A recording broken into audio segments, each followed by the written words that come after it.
All right, awesome. So I'm really excited. Today's guest, Kaiser Nehal. Kaiser's a leader, Kaiser's an entrepreneur, and writing a new book, but I'm going to let you share a little bit more. So, Kaiser, tell us a little bit about you and what you're excited to go over today. Beautiful. Yeah, thank you guys so much for having me. I appreciate it. And thank you for the kind words. I run a company called Blue Hammer Roofing. We've been around since early January 2020, so we're COVID babies. We came up in that whole mix. And we've been blessed to be labeled as the fastest growing roofing company in all of the US out of all privately held companies, and that's through Inc. 5000. So that's something we wear as a badge of honor. We've recently done a private equity deal, so that's been pretty exciting. That allows us to grow our platform at a much quicker rate than we would have by ourselves. And I'm just excited to be here. I'm here to talk about on all subjects related to business. I speak to a lot of young men about masculinity, so if you guys want to dive into that, I'd be more than happy to talk a little bit about that. Money, anything that you have in mind, I'm here to discuss at length. So thank you guys for having me. Beautiful. Well, we're excited to have you. And why don't we start with just kind of how you had your come up in the business world? What was your first, business venture that you started? Sure. It's actually in the roofing space. So prior to the roofing space, I was in the fitness industry, and I was in the fitness industry for 10 years. And in that 10 years, I worked at a company, and I want to be very clear about what it was like, because I don't think people understand what this space is like. The company that I was with, that I won't say the name of, it was essentially the Marine Corps or the Navy SEALs of business. And I'm going to tell you what I mean by that. One, I worked every single holiday besides Christmas Day for 10 years straight. That means New Year's Day, New Year's Eve, Thanksgiving Day, Christmas Eve. Didn't even know what Labor Day was or Memorial Day. Didn't exist. We worked 6 days a week. And every 2 weeks, every 30 days, one of your friends or one of your coworkers was either getting demoted, fired, or something was happening with it, or in some cases even promoted. There was daily accountability. At one point, if you didn't hit your metrics for the week or for the day, there'd be 5 a.m. swim meets. So that's what I came up in. Yeah, and it's just like how it sounds. Like a bunch of the managers who didn't hit their mark, you're showing up at 5 a.m. to the gym, and you're doing laps. Wow. So, yeah. But the beautiful thing is this. It'll either break you or it'll make you into an absolute animal, right? So that was my journey before I started this company. Nice. So you let it make you. Absolutely. I hope so. All right, good. And the company that you run now, tell us a little bit about that. Yeah, so let me give you a little bit of backstory, because I think this is actually very important. So I started a roofing company, and it was called Rafter Roofing. Mm-hmm. And I started that in June of 2019, and I was doing the fitness industry thing and the roofing thing. I was an executive vice president in the fitness industry. And again, I was doing both simultaneously. And I got a phone call one day, and that call was, "Hey, Kaiser, we need you to decide either you're staying or you're going," after 10 years. And as much as I love them, you know when it's time. Yeah. You know when it's time, and I left. And the piece I wanted to really share is this. Prior to starting Blue Hammer Roofing, I got into this roofing space and had no idea what I was doing. I knew how to sell, I knew how to lead, and I knew those things, but I did not know the nuances of roofing. So within a short 6 months, I ended up with $500,000 worth of debt. Oh, wow. Yeah, which is important for like the audience to know. It's not just all glitz and glamour, right? Yeah. Like credit cards maxed out. My family's dependent on me. Our suppliers aren't giving us any more supplies, and I had to be as resourceful as possible to figure out some of these solutions. And thank God, I had one of my good friends, and who actually turned out to be my business partner. His name is Freddie Murphy. Freddie helped me solve some of these back-end issues, and then weeks and months later, we started Blue Hammer Roofing. Nice. So I feel like it was a little bit important for the viewers to know a little bit about that, right? Awesome. And so how long ago was that? How long ago did you start the company? So we started Blue Hammer in January of 2020. Okay. Yeah. Nice. So about four and a half, 4 and change now. Yeah. Nice. Very cool. It's been a hell of a ride. I like That's it. definitely a unique time. I started a business during COVID as well. And it's one of the most unique experiences, I think, for a business owner, because everything was so shaky during that time. Nobody knew what was going to happen. Everybody was scared to spend money. Like, the market was just in fear of everything. And as a business owner, you're definitely in fear too, because you still got to pay payroll. You still got to, those people are still dependent on you. So, tell us a little bit about that, because not only are you starting a new business, you're starting it in the middle of economic crisis.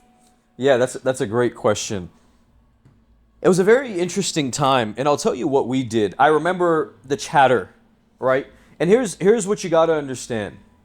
It's almost like when you're on a flight and like the pilot calls, the flight attendants and the phone rings. And if you're like someone like me, you're paying attention to like her body language, her face, and that will dictate how the rest of that flight goes. If she's panicked, the people on the flight will be 10 times worse than what she is. Yeah. Because now we start speculating in our minds. We don't even know what was said on the other end of that line, but we start speculating. So, same thing in business. People are looking to the leader to see how that leader responds. So, I was hearing the chattering, and I remember calling a meeting, and I was like, look, guys, here's what's going on. They're saying it's this. We don't know if it's that, but here's what we do know. Here's what we do know. If people are going to have to be at home, we are considered to be, what was the term? Essential. Essential workers. We are considered to be doing essential work. So think about it. People are getting more money than they've ever gotten in some cases through all the stimulus checks and the weekly payrolls. Secondly, people are at home bored out of their mind. 3, they have time. They have time that they did not have before because they were going to work. And what are some of the biggest objections that we hear in sales? I don't have time, I don't have money, etc. So matter of fact, this is actually the best position that we can be in, and you'd be shocked because we go knock doors. That's how we would get our leads. We'd go knock doors. Yeah. And people were like happy to see us. Yeah. Because they didn't have like, I haven't talked to anybody in 3 weeks. Yeah. Beautiful. We can talk for days. So that's and so it actually turned out to be a blessing. But I think for some people it wasn't. But it's all mindset. It's all up here. I always tell people it's 80% psychology, 20% mechanics. If you can't get this right, you'll never get this right. So we influenced everyone's thinking up here, and thank God we're able to keep it moving. I mean, I think in every business, because we're all have been in different industries, if your leader, right, his mindset is negative or fearful or whatever, that is going to translate to everybody else. And essentially they're going to leave you because they need confidence in what they're doing. But for us as leaders, for me at least, there are some times that I am fearful and I have to put on the face of like, okay, I got to go out there confident, like you said, but I'm going to figure it out. So my mindset is always like, I'm going to figure this out no matter what. Like, we're going to make this successful in any way possible. But a lot of people don't have that. So like talking about leadership, because you talk to a lot of leaders, for me, I like to develop leaders and build leaders. And so you do the same. Mm-hmm. So when you're developing leaders, obviously mindset is number one, right? Absolutely. But what are the other things that you feel like are key to developing top leaders in any business? Yeah, I think this is a very universal application and another good question. You know, I think everyone should study 2 things. You should study psychology. You should understand how people think and why they do the things that they do. And then secondly, you should study Stoicism. And Stoicism, I want to explain this because I think this is a big piece, and it's kind of how you handled, or what you just said, Maria. Stoicism it's really not what happens to you in life. It's how you handle the things that happen to you in life. And the foundation and the tenets of Stoicism involve temperance, right? Minding your temper, not being played like a fiddle. Like you're not some human toy where I can say something to you and I can get you like that. Because then who's in control now? Yeah, correct. It ain't you. So temperance is a really big thing. Discipline is another big thing. Yep. And wisdom is another big thing. And if we just dial in on Stoicism, and to your point, you got to be a good wartime leader. When shit hits the fan, people are looking at you, mm-hmm. They're looking at me, and they're looking at you, my friend. Yeah. And how are you going to handle that? They are looking for someone to come save the day. Yeah. They are looking for someone to believe in because they're also scared. And they want to come to you and be like, hey, please tell us you're okay. Please tell us we're okay. And you got to be that person for them, right? Yeah. So that's a big thing that we hammer down on. And along with that, I think it's also important to have the good fundamental training on how to be a leader, right? What does that actually mean? Leadership, in one word, John C. Maxwell says, is influence. Yeah. People are looking at you to be the example. And if you can be the example, that's half the job of leadership. Yeah. Well, like you said, it's, leadership a lot of times is just being able to set people in an optimistic direction, like you did when you were leading your team through COVID. I mean, some people put on 20 pounds during COVID. Some people got in the best shape of their life during COVID, depending on how they looked at it, whether it was a challenge or an opportunity. So what are some of the things that you do as a leader to make sure you're always pushing your team in an optimistic direction? We do a lot. So one of the things we do in our company is we read together, but not Yeah. like not let me rephrase that. Not like popcorn reading, like you're in third grade, like you read a line, not that kind of Three reading. Little Bears. Yeah. Yeah, not that kind of reading. So what we'll do is I'll essentially choose a book Yeah. and I'll ask everyone, and it's all voluntary because Yeah. I don't want to force leadership upon anyone. Because I do believe this. I think the greatest honor that can be bestowed upon you as a man or a woman in this lifetime is being appointed a leader. Yeah. Because people are very arrogant. We know better. We're emotional. We got tons of issues. We got baggage. And so for someone to put all that aside and say, hey, Lagios, I'm going to allow you to lead me, that is, what more could you ask for? What's a greater honor than that? Yeah. Yeah. So I say all of that because I think people have to understand that first, that it's not just a role or a title. And it's not forced upon anyone. So we'll do readings together. And it's open format style where I'll have my notes I've studied, and I'll just call in different people in our audience and our crowd who shows up for that meeting. Hey, what were your takeaways? What were your takeaways? And then it's a group discussion. And now Yeah. we're all developing each other. Because I'll hear some things I'm like, damn, that was good. Yeah. And it's Yeah. also an opportunity for me to identify who are the future leaders, who's reading, who's Yep. thinking. That's what I was just going to say, because the people that are hungry for it, they're searching it out. Yes. So I remember when I was younger, I was searching it out. Like, hey, what are you doing? How did you get there? Like, asking a ton of questions. Like, any time I'm doing anything that I feel like I haven't mastered yet, and even when I do master it, I'm still seeking out people saying, how'd you do this?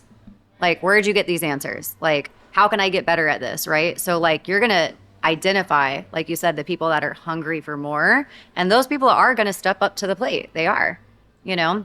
Totally And one agree. thing I notice, because we've been friends for a while, is that you don't do this every once in a while. You're very consistent on this. You are constantly feeding into your team, your friends, like your social media following. Like, you're constantly giving positivity and stuff to make people better. And I feel like that's another key thing, is consistency. Yeah. You can't just do it once and expect your life to change. Yeah. You have to constantly be feeding yourself these things. Yeah, 100%, because it's just like going to the gym, right? You can't go one time and be like, oh, I didn't get the results, I'm not going back. I Like, wish. yeah, right. That would be all my do. dream. Yeah, that'd be all our dreams, right? But you got to keep going. You got to keep putting in the work. And, I've told my team this. We had a big meeting. I've said it probably 15, 20 times. I've said, hey, listen, guys, the moment I stop adding value into your lives, you should bounce. You should leave and you should go work somewhere else. And I do that for a couple of reasons. One is I mean that. If I'm no longer a value add, that means I've effectively stopped growing and I'm hurting you. And I'm not here to hurt nobody. That's never my intention. And then secondly, it forces me to hold myself accountable to make sure I'm consistently studying, I'm reading, I'm talking to people who are far more successful than I am, so I can get game from them and then I can come back and share. Yeah. That's the duty of a leader. Like, you must develop yourself before you can develop others. And you must constantly be thinking, like, it's the same thing I told you in that message when we connected. I just want to be a value add here. I got no agenda. I'm not trying to push my business. I don't want to talk about anything specific. Let me just be a value add to some of our viewers. That's it. And if we operate with that lifestyle, we attract and we're no longer chasing. Yeah, love that. Well, I mean, that whole attitude of just showing up, adding value, I think that's applicable. Same thing in the business world, right? Because, I mean, you may come into a business meeting one day with a particular agenda, but if you're just showing up ready to just make people's lives better, then that's how you're really going to develop a lot of those leaders on your team. Yeah. I really liked the exercise you talked about with reading too, because you're actually giving the kind of the junior leaders on your team an opportunity to step up. Because even though you're the owner, so you're naturally top of the food chain. Well, when you're talking about breaking down what lessons you learned from a book, you kind of put yourself on the same level as them, because they might have learned something a little bit better. So that's a great opportunity for them to step up and lead. Yeah, we have to do this because the weak leaders are insecure. The strong leaders are very secure. Yeah. And the weak leaders want to do it themselves. The strong leaders want to empower. Yeah. That's the big difference. Yeah. So, And completely. there's like a saying in the Bible that says one can put 1,000 to flight, but two can put 10,000, so 10,000 times. And it translates to everyday life. I think there's probably sayings a ton like that, but Yeah. just meaning that one person can only accomplish one thing. But if you're in a room of multiple leaders, imagine what you can accomplish. So developing leaders, not just followers, is like so important in any business. Anytime you're trying to get anywhere, I don't think I've ever talked to anybody successful that ever says, I did this alone. They had a mentor, they had a leader, they had somebody that was kind of helping them, giving them advice, pushing them when they got down, like, because it's not an easy path, you know? And anybody that thinks it's easy, they're highly mistaken, because it doesn't matter what business. I'm sure Blue Hammer wasn't just a easy success for you, right? I'm sure No. you probably didn't wake up and like, oh, great, I have a very successful roofing company now, one of the most successful, you know, out of anybody, and that just happened. I'm sure Yeah. you had a lot of things along the way that you had to overcome. And if you were alone, you didn't have anybody there to tell you, hey, no, this is how we're going to overcome this, you know, or just to motivate you when you're feeling down. It's tough, It is. you It's know? extremely tough. You know, I've had someone tell me before that they did it on their own, and they're absolutely full of shit. Yeah, Absolutely full I of shit. agree. Yeah, because you just said it. I couldn't have said it any better myself. None of us have done this thing alone. Nobody. And I'm going to say it right now. What you take away our people, you take away the partners of the business, we are not the company that we are today. Yeah. It's as simple as that. It ain't a Kaiser thing. I promise you that. I'm not that good. With the support of my people and my team, they make me better. Yeah. They make me that good. And I just happy to be fortunate enough to be the voice on the microphone to represent our company. But yeah, 100%, it's our people that have gotten us to where we're at. And to what you were saying, we've encountered almost every struggle that you could imagine in growing this business. Because anytime you are the fastest growing company, that comes with a lot of bullshit. That comes with a lot of bullshit because that quick, fast success builds egos, and slow, delayed success will build character. And certainly it built egos amongst all of us, including myself. So that hurt us. Not trying to move quicker than we were actually able to, meaning trying to sustain growth. We were hiring so fast that we couldn't even train and develop these people. So then we were losing people. We've gone through it all. Then we wanted to do solar as well because like, oh, we got roofing down. Now we can do this. And then that, you know, it was an array of different things that bit us in the ass along the way. But it's all led us to where we're at today. So Yeah. I think another thing about you that I really look up to is that you're never complacent. So like you're always building upon where you've come from. So like, for example, your roofing company was very successful. And I remember the last conversation we had, you were like, I'm taking this to the next level. I'm involving private equity. We're going to make this thing huge. We're going to be able to duplicate this. So, and most people, they develop a successful business and it's like, okay, great. I'm here. Okay, what else can I do? Like your mindset is always evolving. And I feel like that plays in such a big role in says to your leadership skills. Because if I'm going to look up to somebody, right, I want to look up to somebody that I can keep growing with. So what do you think? Why do you have that? Like, is that just something you naturally have, or is that something that's to your environment? yeah, that's a very good question. It's twofold. One, I think the worst position to be in life is to be stuck. That's just, I'll give you an example. When I was younger, I've got an older brother, right? We'd fight, we'd wrestle, and things of that sort, right? Just like all boys do and girls, whatever. I used to fight my older sister, too, and she beat me up sometimes. But there's a significant difference in size. My older brother's 4 years older than me. I'm 8 and he's 12. There's a significant difference in size for boys at that age. Yeah. And I remember he's much stronger than I was. And sometimes he just pinned me down, hold me down, and I'd kick and I'd scream and I'd cry and whatever. And I couldn't do shit. And that is the worst feeling in the world. Yeah. The absolute worst feeling in the world. And I think the same rule applies in life. If you're in a shitty relationship with someone, that's the worst feeling in the world. Because now you go to sleep thinking about it. You wake up thinking about how you hate their guts and you don't want to be with them. When you're at work, you're thinking about it. Same thing with the job that you don't want to be in. It's just a shitty, shitty position. So that's one thing that fuels me. I don't want to be stuck. I've been stuck. I know that feeling in a relationship and in business.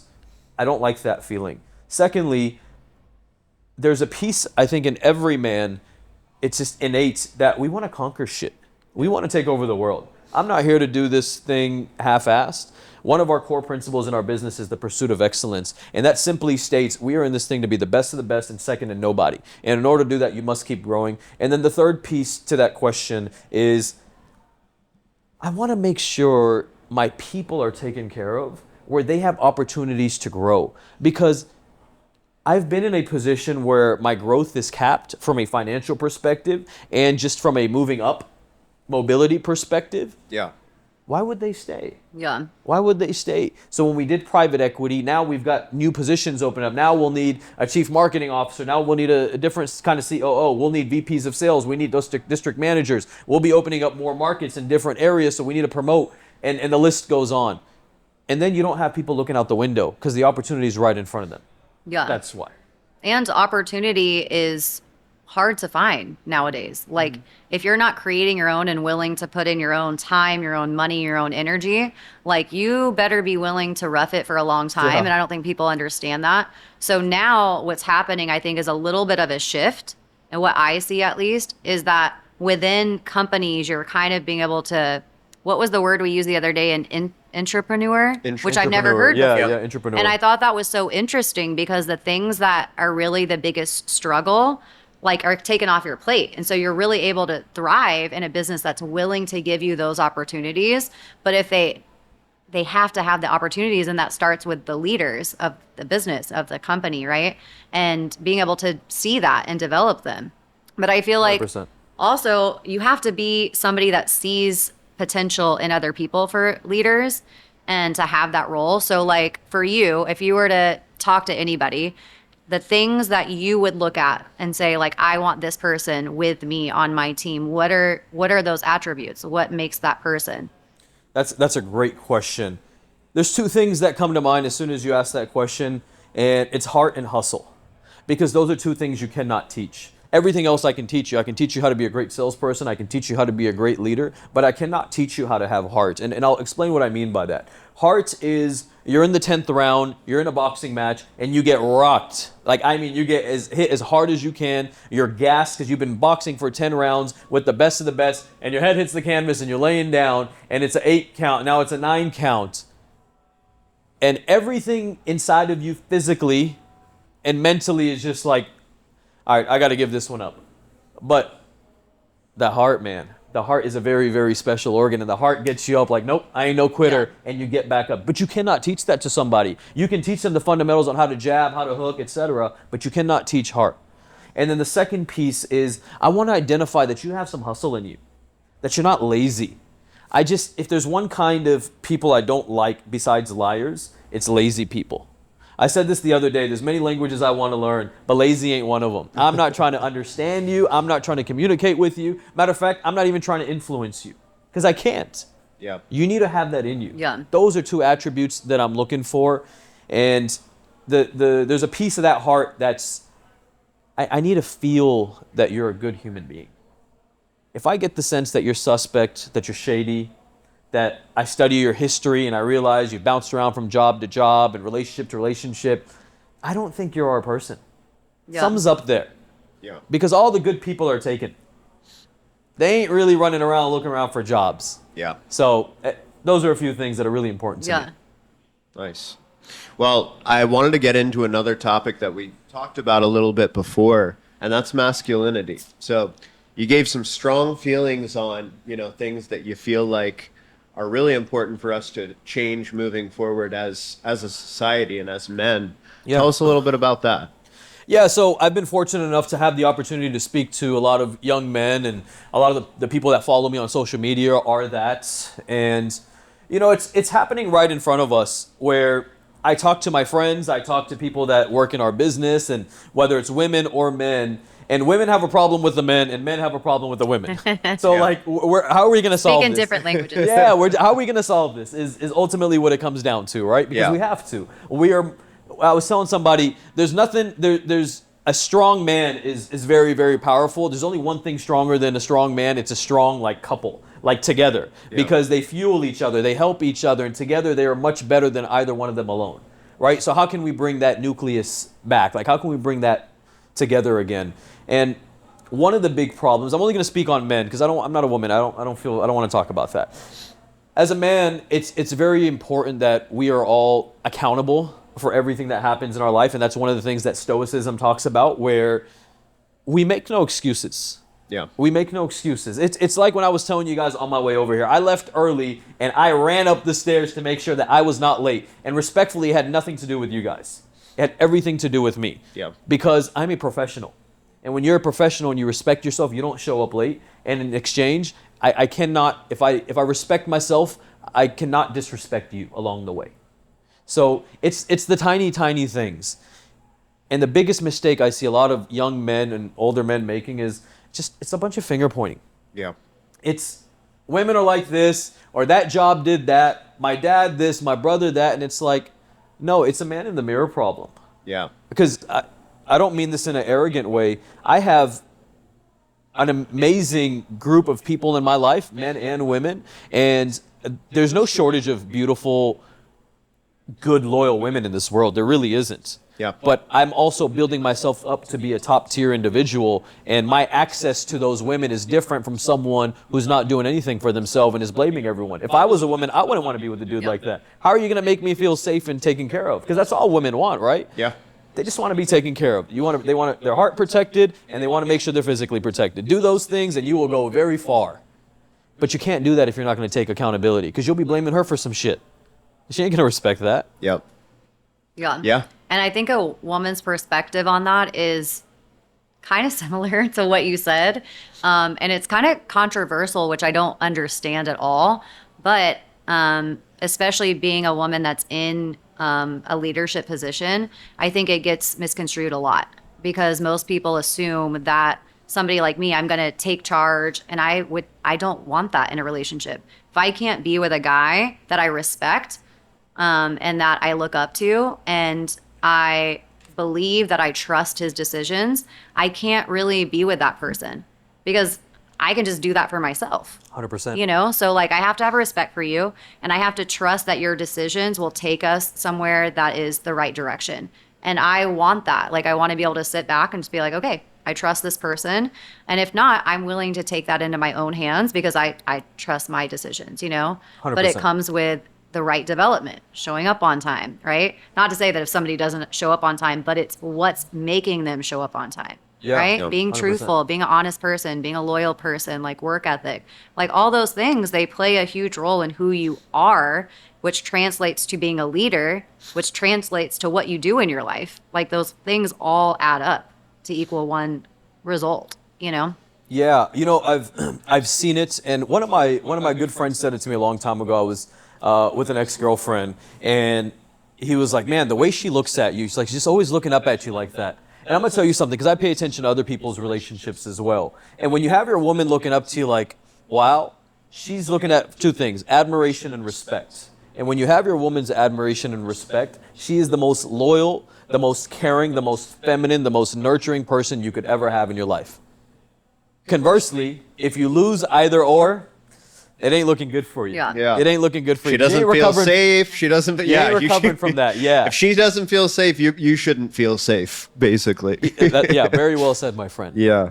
Well, I think you nailed it. It's probably a lot of finger pointing on both sides is probably It is. why there's so much, so much animosity there, because men are saying, if women would just be X, Y, and Z, then it would work better. And women a lot of times I think are saying the same things, which is if men would just be X, Y, and Z, but the real solution is you become the person to find the right man or woman, the right partner for yourself. So Yeah, as men, you gotta be a real G. That's the only way that it can be said. You gotta be a real G. Yeah. You gotta be able to stand up for what you believe in. You gotta be able to look after her. You gotta be in a financial position where you can take care of her, where she feels like, okay, I'm safe here. I won't have to pay the bills. Mm-hmm. Because once you have her start doing all that, she's like what she said.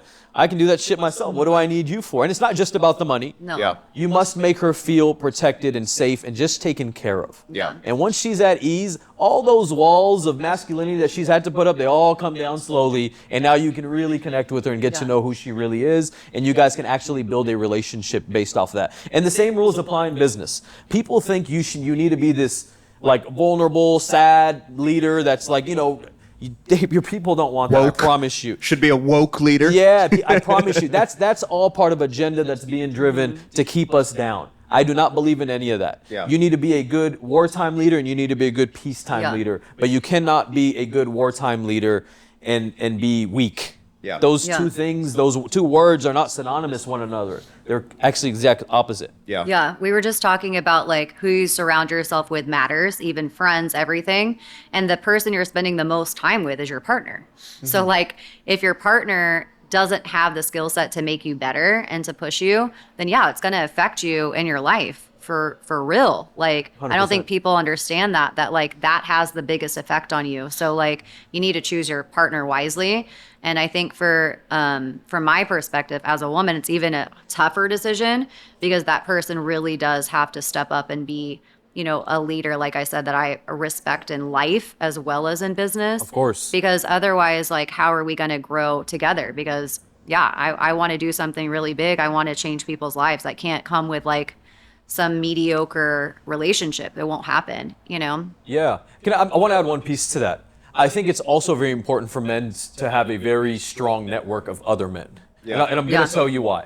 Because a weak network of men just breeds other weak men. And I'll give you an easy example. At the beginning of the year, I started training with two of my good friends, and they're both way more than me, and they lift heavy.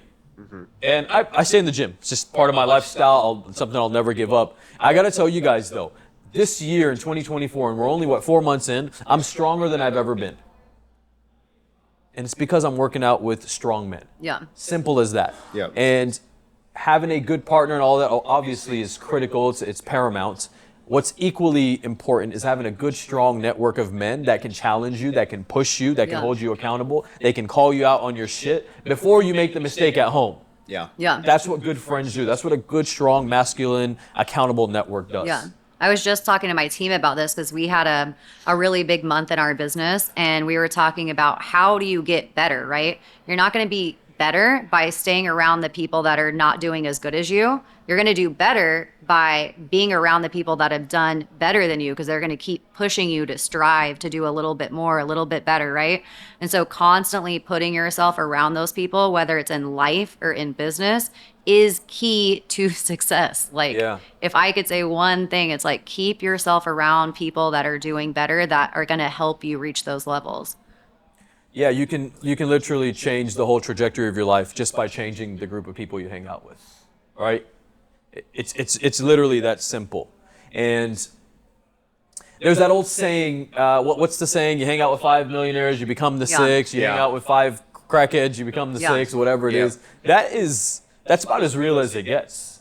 And yeah, and I think part of that group has to be people that truly believe in you.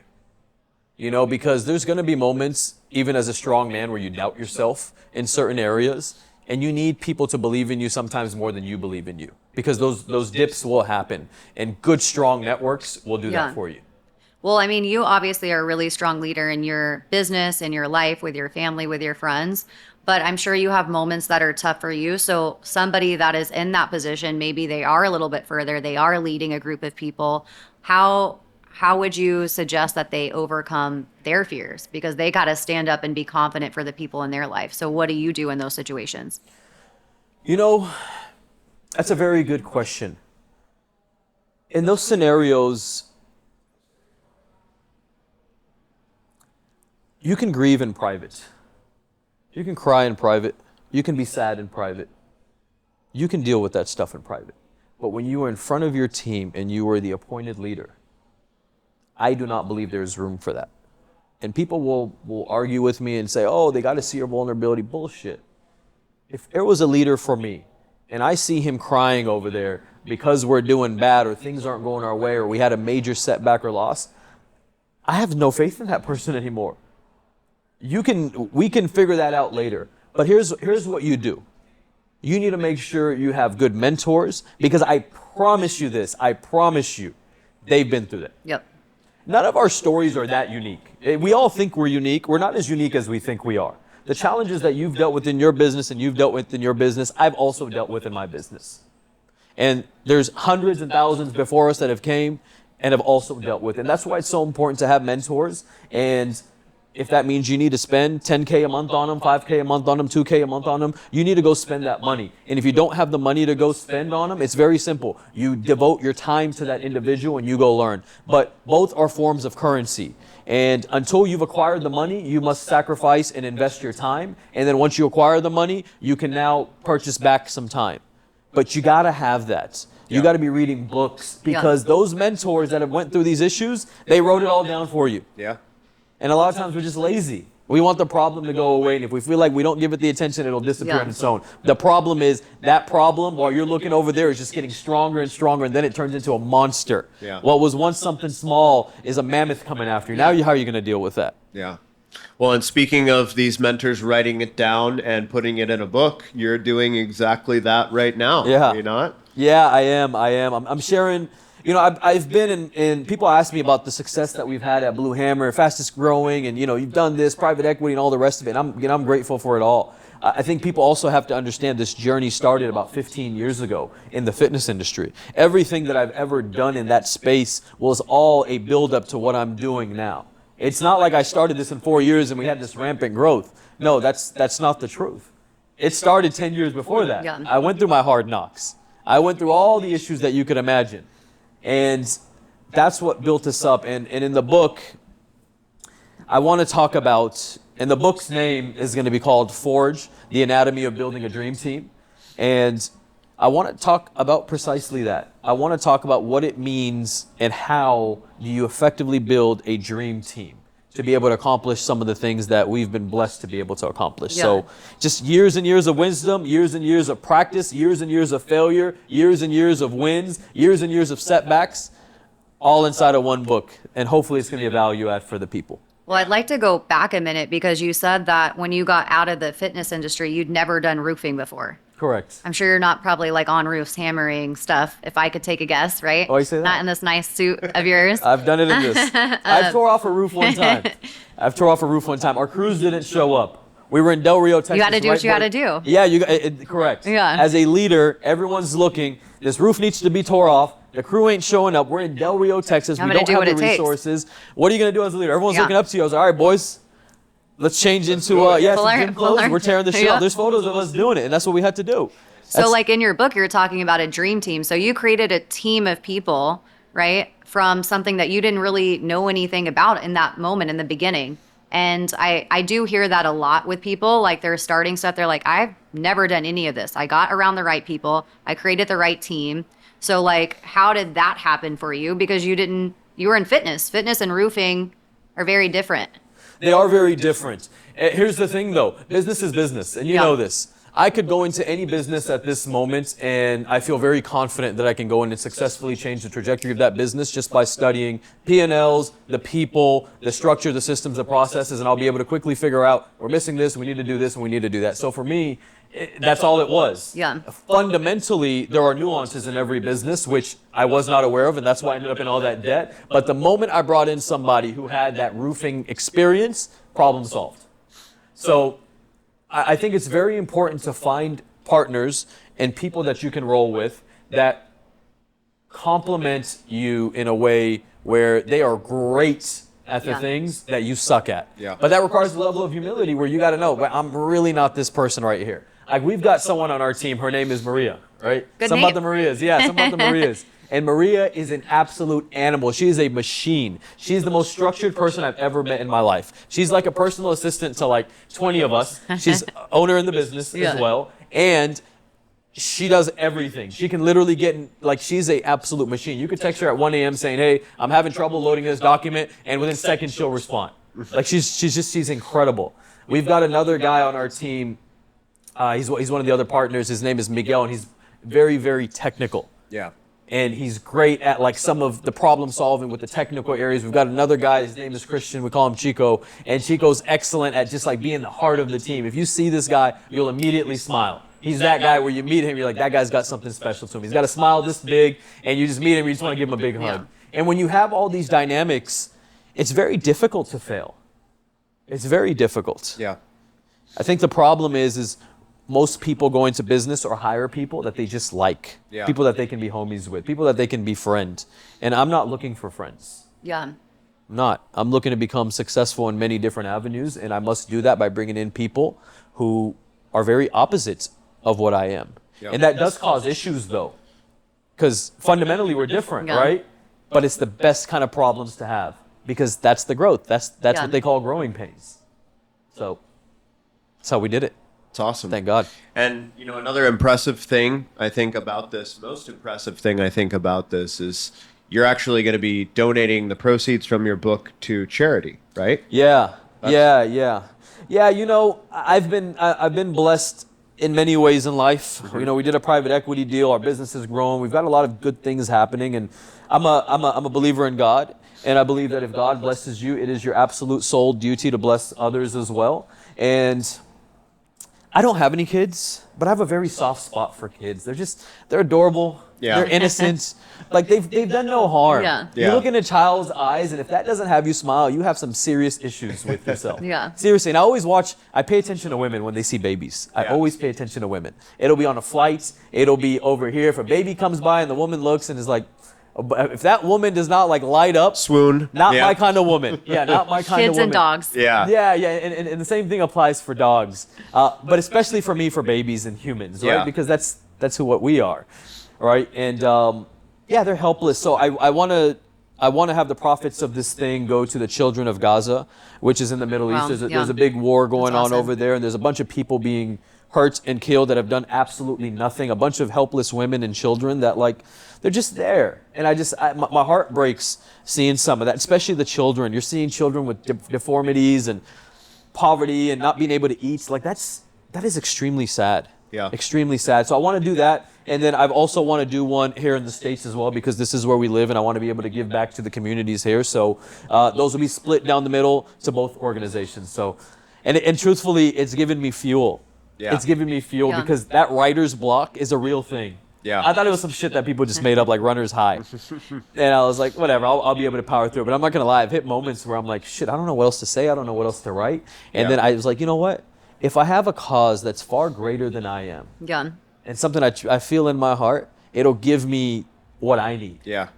Well, So- I mean, not only is that a great thing to do, but that hits the nail on the head and goes right along with your point of, if you just focus on adding value rather than profit, that it's going to take you really, really far. So I think that's incredible. Yeah, one thing I've learned, I've been blessed to be able to make a lot of money in my life, and a lot of money is a very subjective thing to say, right? Because there's tons of people who have a whole lot more than I do. And here's what I've learned. I've learned you can have all the money in the world, and that won't give you fulfillment in your heart. Yep. You can do all the nicest things in the world, but that won't give you fulfillment in your bank account. Therefore, you cannot effectively take care of people and buy nice gifts for your partner and put your kids in nicer neighborhoods so they can go to nicer schools and take your trips with your family and your loved ones. So I think there should be a good balance of the two, in my opinion. Yeah. I don't think being fulfilled in your heart and being broke is good, because you can't have the influence and the effect that you want on people without money. Just Yeah. that's not how this world works. Right. And I don't think having a bank full of money is enough, because you don't sleep well at night. So Right. that's another reason why I just think it's so important to give and help other people, because you sleep well at night, your bank account's full because you've made a ton of money and you've been a leader and you've took care of others, and your heart's full. Yeah. Like what more do we need? Yeah. What more do we need? And when you start focusing on that, believe it or not, the money actually comes easier. It does. It really does. It so weird how multiplies. that works, right? It multiplies. It really does. My mom taught me that lesson a long time ago. And my mom's never done business or anything of that sort. As I was moving up through the ranks in the fitness industry, I finally became a vice president. And I talked to my mom, and I was like, "Ma, I got it." And she was like, "You know why you got it, right?"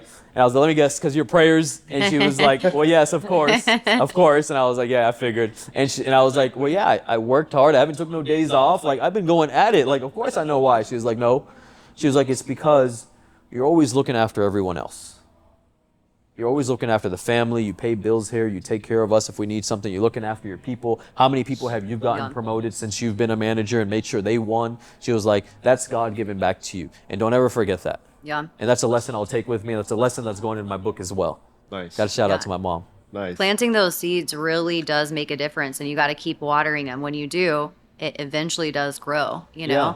But that's one thing that I have a really big passion about, is helping other women in business, and well, anybody in general, but mainly women, because I know the effects of how hard it could be. Yeah. Trying to come up in, especially like a men driven industry. It's Yeah, very hard. For sure.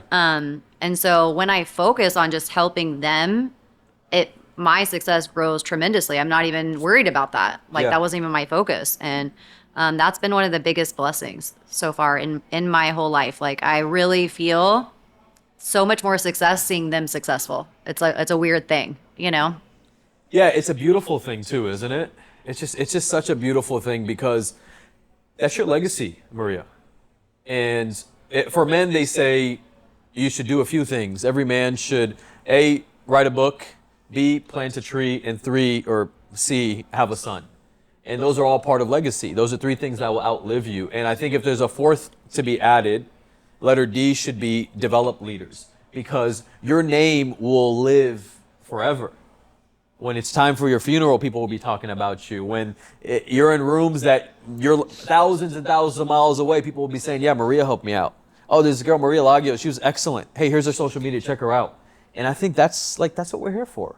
Yeah. Right? We got to leave a lasting impact. We didn't just come here to just F off and waste our time. Yeah. We got to do something worthwhile. Well, you wouldn't be here today if you weren't trying to add value for somebody, you know? Yeah, of You've come a long way, and it's like, okay, how can I add value? How can I help somebody else that is in my position 10 years ago or 5 years ago or even a year ago?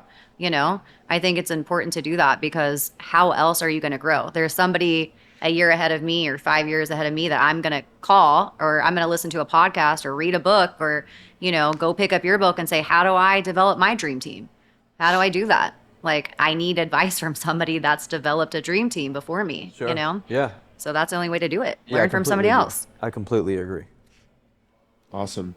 Well, Kaiser, I've loved having you on the show, man. You've done incredible. Thank you. And if people want to get in touch with you, want to connect with you, what's the best way for them to do that? Yeah, the best way is to catch me on Instagram. I'm on there quite a bit. I'm managing my social medias, and it's at KaiserNehal.